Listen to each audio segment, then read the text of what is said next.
Well, hello everybody. Jason up. New 80s Revolution cave. Actually going down into the cave. Oh my god, I need the cave today. I need the cave. Ah, there we are. That's better. Let me turn on the light. Sorry about all the camera jitteriness. There we go. Close the door. And we're in the cave. Oh. Need the cave. Need the cave today, folks. We're going to sit down at the table, try to put my food down. I have food in my hand and I have a camera in my hand. And yeah. And we're going to eat. And we're going to watch some wrestling and get ready for a wrestling with the past episode right over there. And I'm also going to do some work behind me on the old shelf. Why do I need the room right now? Well, the kids were gone for 5 hours today. And that was nice. They were with their friends. Really, it was nice. I love my children. I do. Don't question it. But they're insane. They're insane. And they are enemies. And man, I have reached my kid limit today, even though they were gone all day. Yeah. And now they're back home, and they were playing with their friends at their friend's house. They get home, and they immediately have to join back up with their friends on the Fortnite. And so that's 4 kids. It's my 2 sons and their 2 friends. But then the wild card, the 5th friend texts, wants to play. Well, that's not going to work. So my son is losing his mind. Liam is losing his mind. He doesn't know who to play with. It's just, it's, I don't know. Do any of your kids, if you have kids, the relationships with their friends at 10, 11 years old, 7, like Finley, is just so emotional. There's so much drama, and not drama, but not knowing who to play with, not knowing who to invite, blah, blah, blah. My Liam's best friend, gifted my 7-year-old something on Fortnite, and Liam just completely lost his mind. Ugh. So I'm down here, and I'm going to watch some All Star wrestling. And, this is going to be a Wrestling with the Past episode. This isn't a Wrestling with the Past episode, but you're watching almost the making of a Wrestling with the Past episode. Another reason why I wanted to be down here. Okay, so check this out. And I still have to go upstairs and get the wrestling DVD. I forgot it. But check this out. When I tell you this, it's 100% the truth. It is 100% factual. I am not embellishing this in any way. In any way. I have a neighbor 3 houses down who died. I didn't know she died. She was old, and her husband died a few years ago, and she actually came to see me at my office 2 years ago or so. And then when she was filling out her paperwork, I was like, you're my neighbor. And usually I would probably suggest that they go see somebody else, but she's 80. And she just saw me for a few visits to discuss her husband. And we never really interacted as neighbors anyway. But she died. And they had an estate sale today. And I went over there. And I bought a couple of garage things, tool stuff and whatnot. But there was I saw that she had a ton of plastic plants, a ton of fake plants. And I wanted one for the 80s end table. I wanted a fake plant, and I bought it for $1. Okay. Folks, I got it home, and I just wanted to make sure that it didn't smell like mildew, as some stuff does at estate sales. Not at all. This woman was wonderful. No mildew in her house. The plant smells like my grandmother's house. I am not kidding you. I don't know what it is. I don't know if it's a candle that this woman burned. I just don't know. But this plant, it's right there. The tacky 80s house plant. Fake, of course. smells identical to my grandmother. In fact, when my grandmother died, I scooped up a few of her things, a couple of special things, and I immediately stored them in a freezer bag, and then stored them in a tub, in a tote, whatever, with a lid on it. And as I was looking for some stuff a few months ago, I pulled out some of her stuff and smelled it, and it still smells very strongly like her house. And that plant that sits right there smells like my grandmother's house. So now my room down here is starting to smell like my grandmother's house, and it's freaking me out. It's freaking me out because it's not like, kind of, it's identical.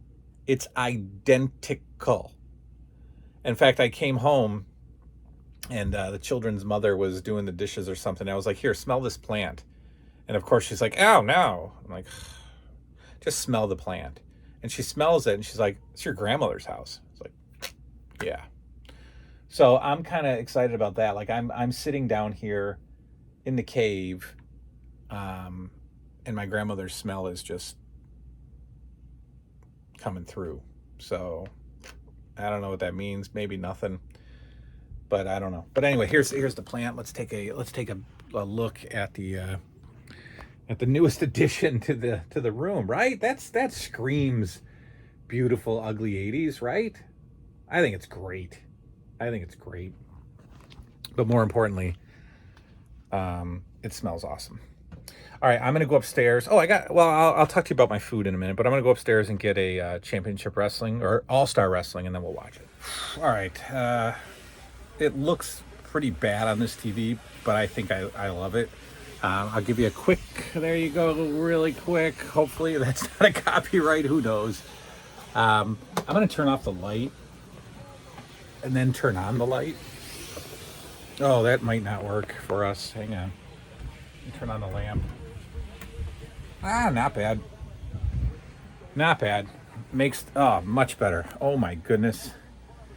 This is a trip back in time. All right, Jack Reynolds and Jesse Ventura opening the show. I'm gonna pause it real quick. Maybe. No, I'm not going to pause it. We've got Tony Atlas taking on Mr. X in the opening match. And I got some food. Look, I got some rice and some corn. And I promise you there's some chicken on the bottom of that. And there's some Polish sausage. Yeah, we got Tony Atlas versus Mr. X in the first match. I am down here in my grandma's smelling room with a lamp on and nothing else. Look at how dark. Oh. And that lamp's not even on. This is the best. This is like the best thing ever. Mr. X whips Tony. Mr. X, a house of fire to begin this match. Whips Tony Atlas into the turnbuckle, and he's going to town with eye rakes and yeah, a couple right hands. Tony Atlas blocks and then comes back with a right hand of his own, a second right hand, and a head into the turnbuckle spot. All right, so that's what we're going to do tonight. I'm just going to sit down here and watch wrestling while the kids go absolutely insane upstairs. And I can't take my eyes off of wrestling on this television. It's crazy. Here's another quick look. Oh, my goodness. Another quick look. Oh, Tony Atlas calling for the press slam. I think this match is about to end. Tony Atlas, a very impressive press slam. Up he goes. If I could pause it, I would show... Oh, I can pause it. There you go. Take a look. And he gets the cover. Yeah, the disc is skipping, of course. Anyway, all right, Tony Atlas gets the win over Mr. X. I'm going to hang out down here and just eat my food. In fact, let's have a bite together, shall we? We got some rice and some corn all on this. Mm-hmm.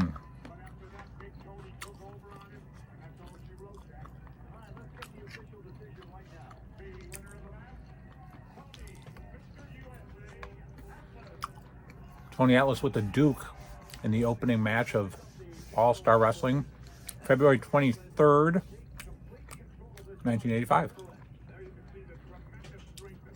Mm-hmm.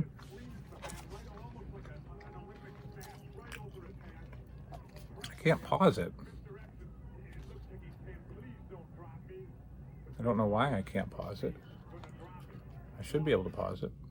Anyway, there's a glimpse. I paused Mr. X going up in the press line. You can't really see it. Let me get you a better view of that press slam. There it is. That looks a little better. Mr. T hoisting, or Mr. T, Tony Atlas hoisting Mr. X up for the press slam. All right, I'll be back. I'm gonna watch some of this. Just look at this, man. Look at this. Look at this. Got my food. Got my lamp. Got my plant. And I got the Zenith System 3 with wrestling from February 23rd, 1985 on it. And the children are just doing their thing upstairs. And I'm down here. And if I could live down here, especially with this is the first time the lamp's been on. And I know you're like, it's just a lamp. It's not just a lamp, right? Because when the lights are on, this room looks like today. When you turn off the lights and you have a lamp on and you're watching the Zenith System 3, it is a transport back in time. It really is. I'm not exaggerating. You sit down here and watch a movie or play Atari or something with just a lamp on, it takes the visual iconicness to another level. All right, now I'm going to keep watching. All right, just like in the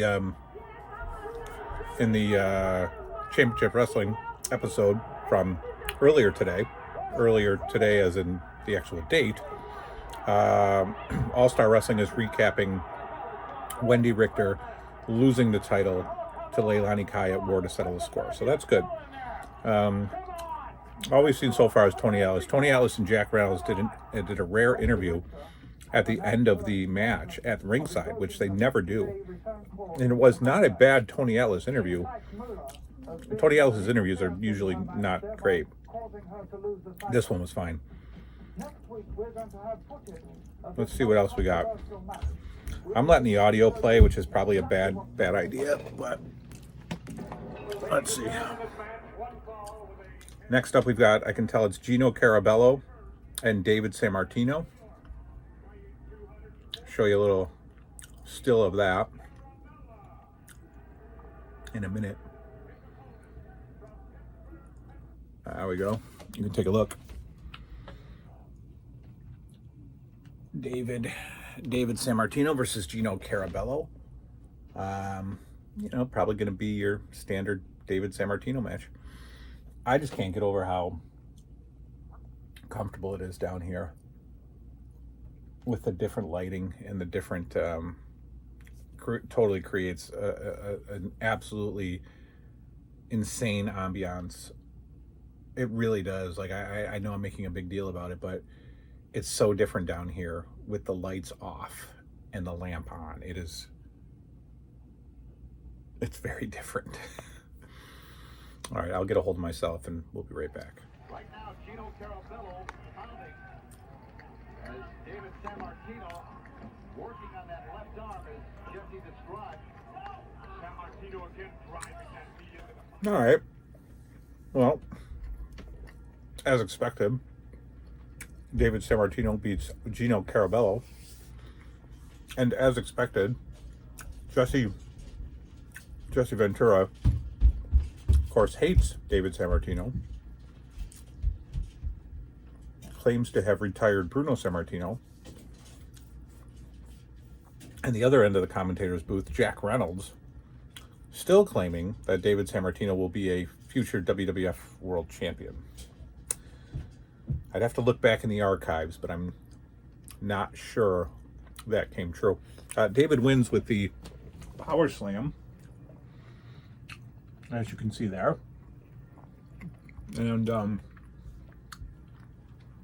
we're just going to go on. I don't know if this episode is even that enjoyable, but I don't want to be upstairs, and the kids are nuts, and I'm hungry, and I got a lamp, and I got a grandma plant, so I'm staying down here. You're staying with me. Okay, something just bizarre happened. Right after the David Sammartino Gino Carabello match, we've got this goof, Jack Reynolds, announcing that WrestleMania is coming next month. In fact, he's running down the card: Sheik and Volkov versus Barry Windham, Mike Rotunda. Let's turn it on. Let's turn it on. Andre versus Stud. Valentine versus JYD, they're announcing. Leilani Kai and Richter, they're announcing. Are they going to announce the main event? They can't. They can't.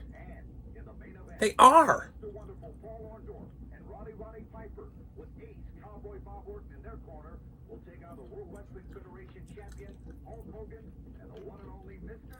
Okay, so they just announced WrestleMania on All Star Wrestling from Canada. Maple Leaf Wrestling.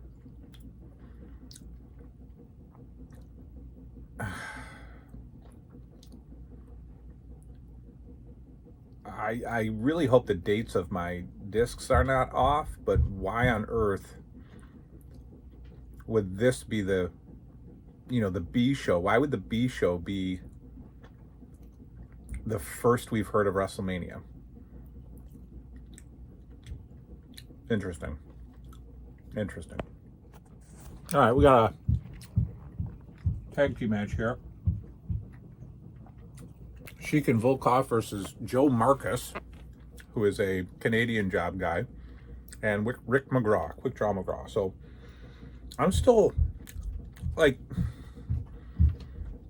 I ordered the discs years and years ago from Tape Trading, and most of the time they come pre-labeled with like dates, and you just hope that the dates are right. Well, according to the dates, I just watched Championship Wrestling February 23rd. That's a Saturday. The TNT was February 22nd on a Friday, which is right. And then All Star Wrestling is February 23rd, a Saturday, later in the day. And then I have a disc ready for right after this, February 24th, All American Wrestling, which is a Sunday. So it's weird how they're like announcing WrestleMania on the B show, unless my discs are wrong. Interesting. What on earth is going on up there? All right. I don't know if you can see that, but it's Nikolai giving the press slam to Joe Marcus. And Nikolai Volkov, for whatever reason, always gives the opponent this ridiculous wedgie. He hoists him up with the trunks. He's about to, he's got him resting on his head, gives him a little hoist up more, and then drops him on the knee. But he's always holding the trunks, and he's pulling them up. So not only is Nikolai pinning you with the power slam, or not the power, but press slam backbreaker, but he's also ripping your insides apart with the wedgie. Old Nikolai. All right, I know the picture's awful on this, but it's fine because it's quite atmospheric. Hillbilly Jim against Goldie Rogers is our next match, and for some reason they're announcing Captain Lou Albano as Hillbilly Jim's manager. I don't know how long that lasted. I don't think it's a thing, but he's bringing. Oh, I just backed that out a lot. He's bringing Hillbilly Jim to the ring. So I'm guessing that this is going to be kind of a goofy match with Goldie Rogers, overselling and Hillbilly Jim, acting like he can't figure out any moves, and then he'll catch him in a bear hug, and then it'll be over. And I'll tell you when it is. All right, as expected, Hillbilly Jim gets the win over Goldie Rogers. It's one of those matches where, Goldie's going for the shoulder block, and of course he falls down. Body slam, he can't get Hillbilly Jim up. All 280 pounds of Hillbilly Jim, he can't body slam. And then somehow falls into a bear hug. now we're going right to the Blackjacks barbecue with guest Jim the Anvil Neidhart, who's wearing the same tan sweater that he was on TNT. Let me give Mr. Fuji representing Jim Neidhart. This is an awful segment. The Blackjack barbecue, I have no idea why it even saw any airtime longer than a week. Jim the Anvil Neidhart letting us all know that he's the world record holder of the anvil toss.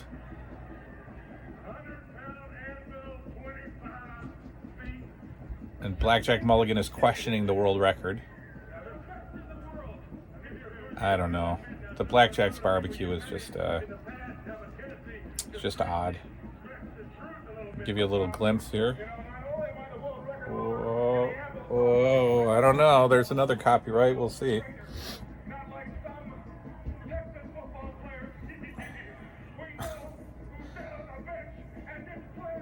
Neidhart is claiming that Blackjack Mulligan only sat on the bench during his time as a football player at Texas College, I assume.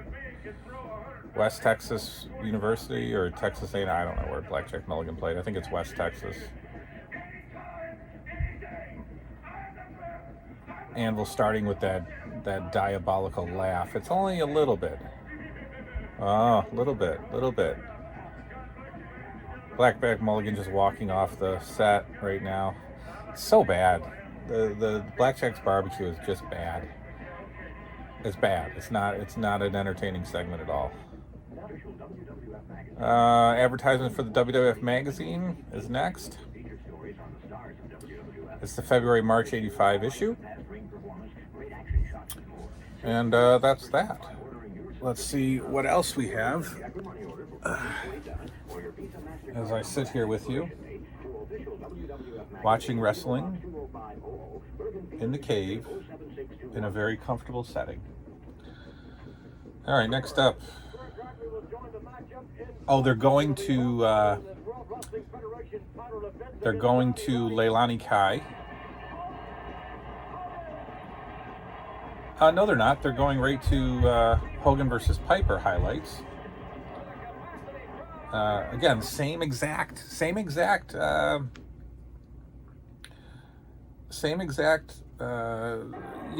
programming that the earlier show had. Same exact. But the earlier show, the Saturday morning show, did not mention WrestleMania at all. All right. Wait, is that? No, that's not it. All right, next up. Rene Goulet teaming up with AJ Petruzzi. And I'm going to assume that they're taking on the U.S. Express. I don't know for sure. I'm assuming. So Rene Goulet has a ring jacket that's supposed to say Rene Goulet on it, but both E's have worn off, so it's RN Golette because the U is gone. So, oh no, it's Junkyard Dog. We got another One Bites the Dust playing. Junkyard Dog is teaming with Tito, maybe? They're not showing them yet. Nope, Snuka. Very interesting tag team. Jimmy Snuka and the Junkyard Dog teaming up to take on RN Golette and AJ Petruzzi.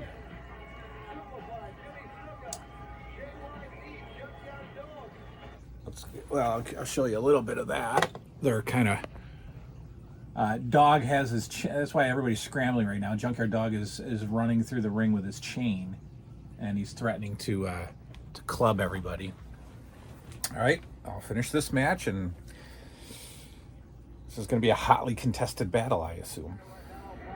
So I think it's obvious who's going to win this match, but I just had to interrupt here.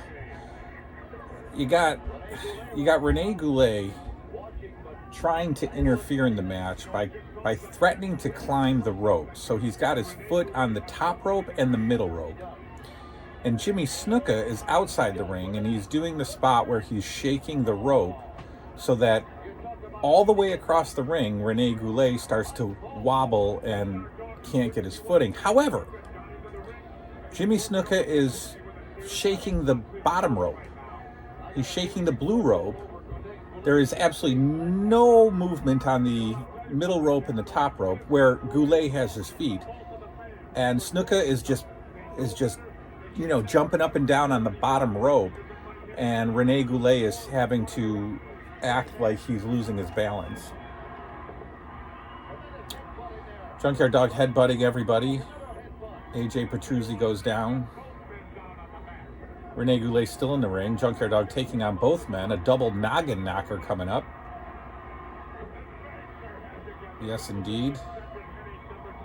Excedrin headache number 29, says Jesse. That is a Gorilla Monsoon line.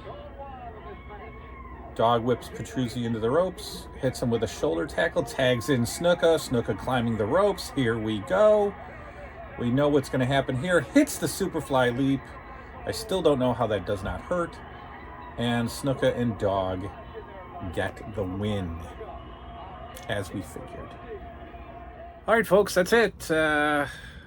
Impromptu Wrestling with the Past. Jack Reynolds and Jesse Ventura are closing out the show. The final interview, the show ended with an interview with Mr. T and Hulk Hogan. Not from the WWF interview studio backdrop, but more of just a plain blue backdrop. And so it's on, it's official. I mean, there's no, I guess War to Settle the Score was the build up for WrestleMania, the official. There's no official announcement that it's Hogan and T. I just thought that there was more of a, maybe Hogan asking T to be his partner. I mean, obviously this is not WrestleMania as we know it. It's a glorified MSG house show. So maybe they weren't thinking that this was going to be ongoing. I don't know. But I would have just wanted more build up. But they've already announced 5 matches. So that's that. So I started changing the wall, and you can see what I'm doing. I am going to put all the LJN posters behind me and then move the other stuff over there and condense some stuff. So I figured a great backdrop for hanging out right here is going to be the LJN posters. And I'm starting that now. And I'll get those all done because I'm taking them off the ceiling, folks, as you can see. They're all on the ceiling. And then the ceiling, I can just pin up some lightweight carded stuff as I get it, if I get it. I feel the posters should be in the shot. So we'll do that, and then that's it. I'm done. Thanks for hanging out. It was I don't even know, this was not planned. Kids were acting like animals. I was hungry, and I came down here, and I just hid. And I thought, if I'm hiding, let me hide with you guys. And so we just watched All Star Wrestling from Maple Leaf Gardens, February 23rd, 1985. And I thought it was going to be uneventful, but we learned that WrestleMania gets announced, and there's no fanfare at all. All right, see you next time. Good night now.